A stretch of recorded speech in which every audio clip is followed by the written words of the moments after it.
Rock Solid Musecast Experience with Aaron and Dave. And on the Zoom call, I don't have to say on the phone anymore, Aaron. On the Zoom call is the Last Trumpet. Yes. Tiffany and Chris from the Last Trumpet. Yes. All the way from North Carolina. This is our second time doing this, so we're learning. Yeah, we are. It's a learning phase. Well, we try. Yeah. As I was telling Save and Jackie, you know, we're really not that interesting. We rely on people like you to make us interesting. Yeah. So you guys said you were doing some prison outreach, or you did a show for a prison, or what? Tell me all about that. Yeah, we did. We've actually done 2 shows for a juvenile detention center, and we were invited to come to a women's correctional facility or women's prison to play and minister. And that those are just unique experiences that you never really know if you're breaking through a wall. And a lot of times going into those situations is you may never know. All you can do is trust that the Lord has called you there. Go in and tell them what he wants you to tell them. Be his voice, be his hands and his feet, and trust that something in there changed for somebody. Those are definitely some of the most humbling experiences I think we have ever had. But those inmates were so at the women's correctional facility, for instance, they were so like ready for that. Yeah. They were needing it, you know. Yeah. One of the things I like to talk about as far as the women's prison goes is, you know, when we first got there, it almost seemed like they were judging us. They were looking at our appearances, and you could feel the tension in the room, like not knowing what to expect from us. And when we got up on stage and we started going through our set, you could see some of the walls starting to break down. And I don't know if I should say this out loud or not, but I'm going to.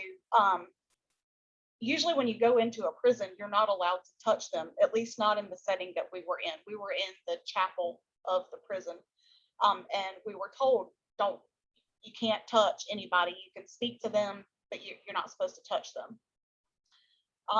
Just looking out in the room from the stage, the Lord had spoken to me directly, and he said, you need to embrace them.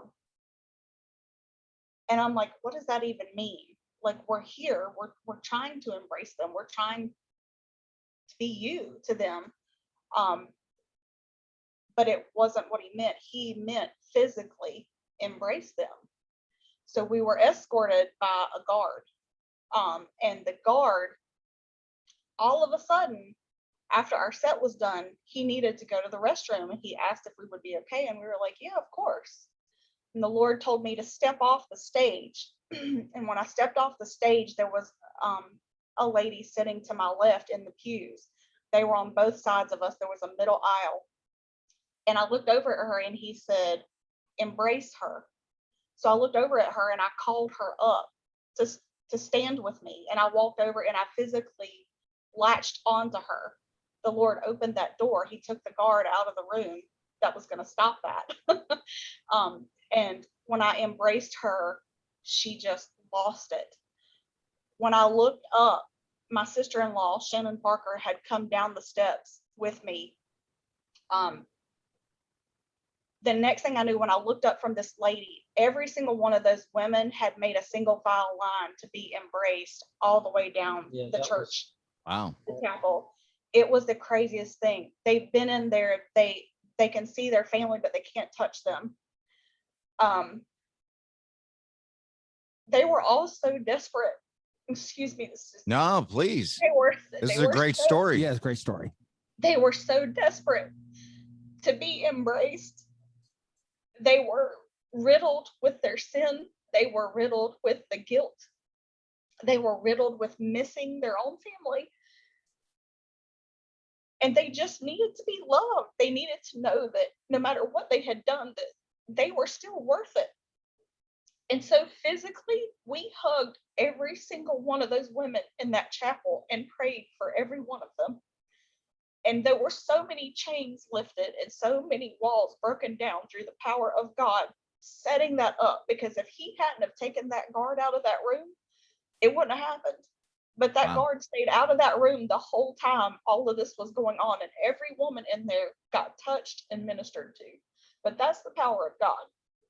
Wow, that's incredible. And you know, it might not have been for every person in that room. It might have been for one person in that room. Yeah, that's crazy. But the Aaron. love of God would never turn the rest of them away. Have you And been we- able to like correspond with any of them? I mean, how's that? I mean, can they email you or anything?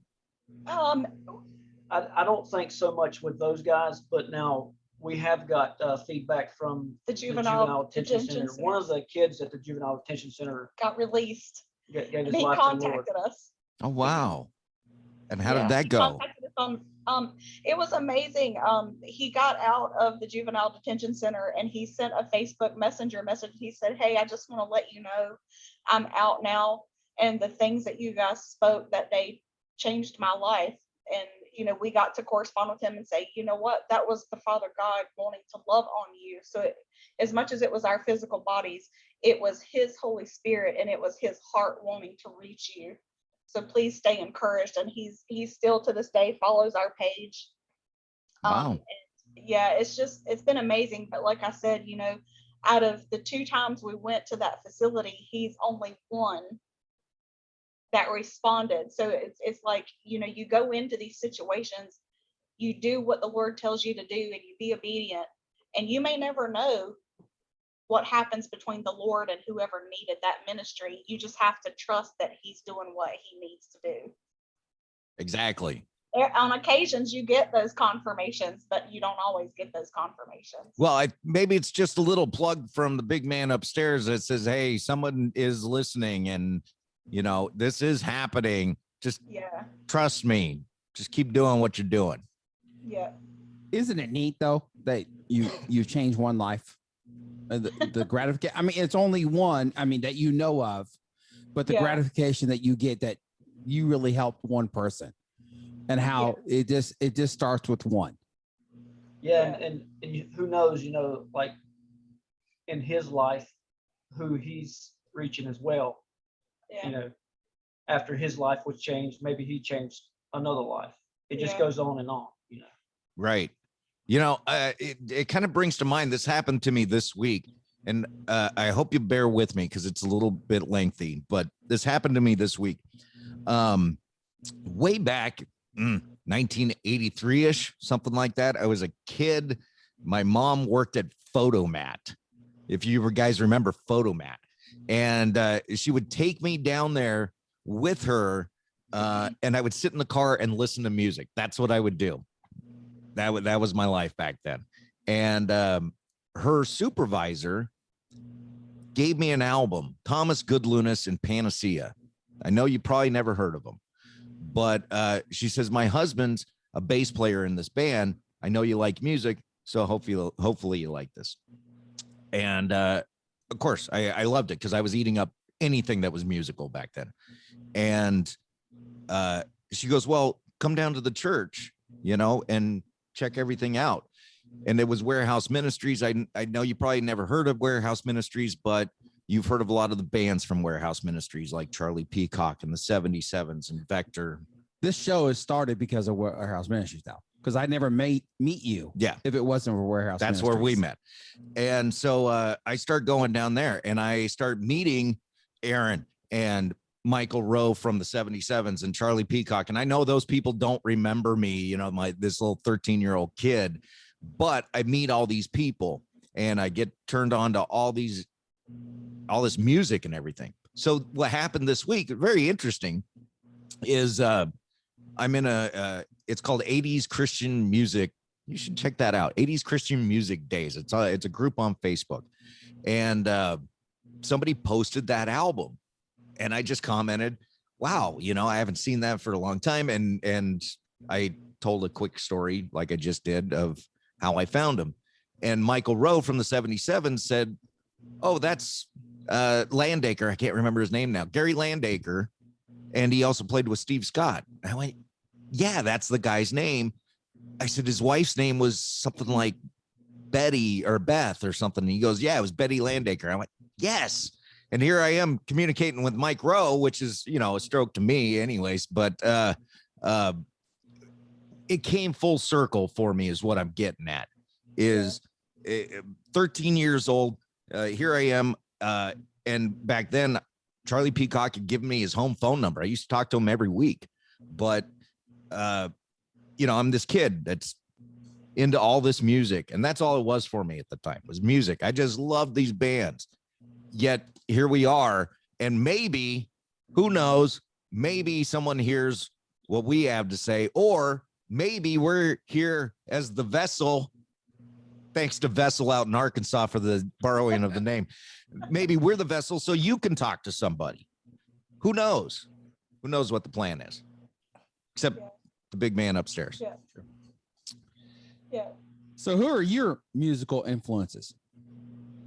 Oh, Christopher. There's a lot of them. Christopher is your musical influence? She's a keeper. She's a keeper, Chris. My musical influences, like one of my biggest musical influences was Megadeth. Oh, really? And I had a lot of influence from the alternative scene as well.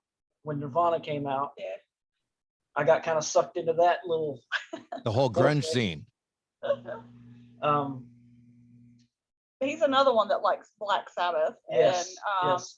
I was just a very little young kid when I heard Black Sabbath for the first time. An older kid was listening to it, and I was like, "What is that?" And I got hooked on that for a while. Well, I'm gonna take a guess here. I'm gonna take a guess. Seventh Day Slumber is a influence. No. Yeah. Oh. You mentioned when you first started this, it was CCM. It was contemporary Christian. Who are some CCM artists you listen to? Casting Crowns. Okay. Was one of my biggest influences on that end of the spectrum. Mercy Me. Need to Breathe. Need to Breathe. Oh man, I can listen to Gavin sing all day. Yes. The lead singer. See, I'm lost. Oh my gosh, I really don't know these bands. Oh my gosh, I told you I'm more into the rock Yeah, scene, so I know Casting Crowns. If you haven't listened to Need to Breathe's new album, it's worth a listen. It's really good. Yes. But okay, so Casting Crowns, good. Now, who are your Christian rock influences? I mean, who do you Besides Seventh Day Slumber? Yeah, who do you really First enjoy? taste of heavy Christian rock was POD. Okay. POD's And then great. Project 86. After that, they had the new metal sound, which I was already into new metal anyway. Before I became a Christian, I was into Korn, because I got sucked into that little new metal scene. Yeah. You're talking about bands that I've seen several times, POD and Korn and Black Sabbath. I mean, I was backstage for a Korn show. That was fantastic. Isn't Welch and from Brian Korn? Head Welch, yes, from Yes. Korn. And Love and Death. Love and Death is his band. Have you checked that one out? Have you checked out Love and Death? Yes. It's great, isn't it? I love it. There is a bigger, and it's growing. I see it, a bigger and bigger Christian music scene going on. Bands like yourself and Faithhead and Saving Jackie. I mean, they're coming out of the woodworks, and I love it. It's like I was just explaining back in the 80s, back to, the Warehouse Ministry days and Exit Records. You had this little pocket of like 5 or 6 bands that, even if they didn't, because some of those bands didn't make it big, even if they didn't make it big, it just took everything to the next level. It's the next step on the stairwell. The stairway to heaven. How about that? It's the next step on the stairway to heaven. We've heard from Chris. What are your musical influences, Stephanie? Oh my gosh, I love Breaking Benjamins. Okay. Oh yeah. Seen them? I definitely love Aerosmith, Leonard Skinner. You're speaking my I'm kinda in language, that Tiffany. genre, yeah. I'm a huge Phil Collins fan. I have listened to him for years, and he will never grow old for me ever. I too am a huge Phil Collins fan. And can I tell another story, Arian? I know I'm becoming story person here. Go ahead. Going back to like I was 11 years old. There was an amusement park here called Marriott's Great America. It was very family oriented because it was owned. Marriott was Mormon, and it was very family oriented. Anyways, they did a show called The Evolution of Rock, and it was like Broadway style type music show. And of course, I loved it because it was all about music. Yeah. I wrote them a letter. I wrote the cast a letter. 11 years old. And the next thing I know, I got a phone call, my mom did, from the secretary to the vice president of something or other at Marriott's, and said, "We want you to be our guest. Come down." So we went down, and I got to meet all these people and hang out with them. And it got to be a weekly event where I would go down and I would hang out with these people. And it was cool for me because I liked them, but also they could cut the line and I could go straight to the head of the line for any of the rides. All I had to do was take them with me. So here we are, like, I don't know, 30 years later. And I'm on Facebook and I'm looking for some of these people. And I reach out to one and he goes, "I'm sorry, I don't remember you, but post some pictures. Maybe it'll jog my memory." He turned out to be in The Lion King on Broadway. He was doing Broadway. But anyways, I posted this picture of me with all these people, and all those people started talking and contacting me, and some remembered me, some didn't. But there's one person I'm standing next to in this picture. It's this woman named Connie Jackson. And I love Connie. Connie's just a great person.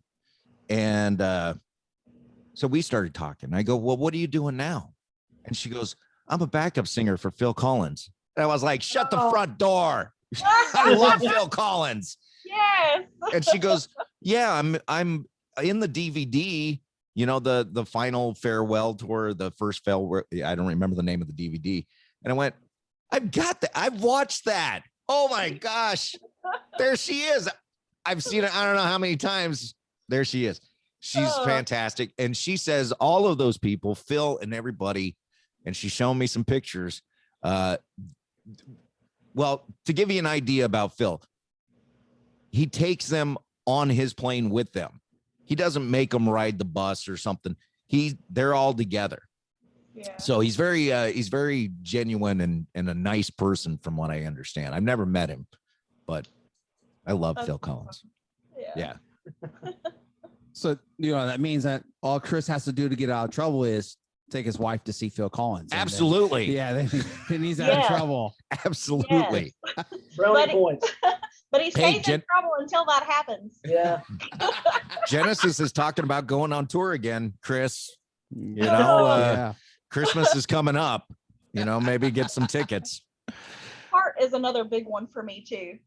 Heart and her vocals were just knock your socks right off. Still, Ann Wilson from Heart. Yeah, they're still performing a lot. Yeah, and Nancy's a great guitar player, but yeah, Ann Wilson, her vocals, they still sound good.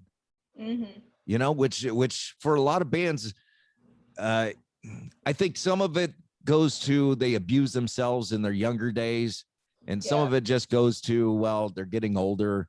But some of these bands, they lose their voice, and it's unfortunate. But Ann and Nancy Wilson, they still got it going on. Yeah. So you got the new single coming out July 9th. Yeah. You have another single that's going to follow that later this year. Yep. What else is up and coming for Last Trumpet? Well, right now we don't have anything on the docket. We had 2 events that we've had to cancel because our drummer has had some knee issues, and the doctor had asked him to stay kind of off of that knee for a while. So right now we don't have anything on the calendar. I mean, we're open. We would love to get some things booked. So Yeah, it's been kind of a strange it's been a year. slow, yeah. Well, it's been COVID slow. has just changed everything. I Yeah. don't know. I don't know what North Carolina was like with the restrictions. Was it pretty restrictive back there? Yeah. We Yeah, just see. recently got our mask restriction lifted, and there are people still following it though, even though it's been lifted. So it's been kind of touch and go around here. Yeah, it's the same out here. You know, it's Gavin Newsom, Supreme Leader Newsom, is what I call him. He said if you're vaccinated, you can get away with just wearing one mask. So Yeah, I think our governor is Gavin Newsom too, maybe. You got to avoid those guys like Yeah. the plague, man. They are just bad news. Anyhow, all right. So, any shows coming up? I think he answered that. No shows coming up. Yeah, Okay. not current. They Well, will. we're looking forward to being in the studio coming up. Yeah. Studio time coming your way. Are you guys working on a full album? Hopefully, we're Nice. we're just going a little at a time right now. Because as you know, Dylan McLean plays for Relentless Flood, so he's pretty busy as Yeah, well. So we we're have to trying kind of to plug in work out the between. time. Gotcha. And Chris, are you just constantly writing music in the downtime? Yeah. Tiffany's like, put the pen down, put the guitar down, come spend some time with me, put the band away for a minute. I know, because my wife does the same thing. She goes, yeah. oh, your friend Aaron's coming over and you're going to play radio, aren't you? Oh man. Yes, honey, I am. Yeah. We know what you're going through, Chris. That's for sure. You know, my wife met me while I was in radio, and she's totally unaffected by rate. She doesn't care at all. And so it's just like, oh, it's just something he does. Who cares? And how can people reach you? You're on Facebook. I know that because that's where we connected. Yeah, we're on Facebook, Instagram. You can find we are on Reverb Nation, but I don't think a lot of people are still using that. And we also have email. You can email us at the lasTrumpeTBandNC@yahoo.com as well for bookings. Okay. Somebody book. We have Twitter as well. I don't like Twitter, but that's just me. It's nothing political. I never liked Twitter from the beginning. It was it's like not as information overload user-friendly. for me. You got Yeah, merch? it's not as user friendly. Yeah. How can they wear some Last Trumpet merch? Is there any merch out there? Well, you got to come get it from us. Okay. They ain't mailing it out to you. You gotta go No. to a show. Yeah, But I no, mean, so we that, still do that. Like if somebody wants to message us and they want a t-shirt or that stuff. I mean, we pretty much leave our music on the digital platforms. But if they wanted like a t-shirt or a hat or something, they could always message us and we could definitely ship it. What kind of merch do you have available? We have ball caps, and we have just t-shirts. Nice. All right. I think I've seen them posted on Instagram. So Have you? yeah. That's another one I'm not on. I just do the Facebook. I'm very old school. Yeah, our name used to be the Last Trumpet Separated. But we ended up having to change it. We took out one of the T's and put Last Trumpet together because we were getting confused with a Mariachi band. Oh. Like you would scroll through the streaming stations, you'd see, they would our put us song. together with their stuff. and then you'd have a mariachi song, and then you'd have us, and it was crazy. Yeah. You know, the same thing happened to us. We started this thing, I don't know, almost 2 years ago now, Aaron, right? Yes. And we thought we were being really clever with the whole rock salt thing.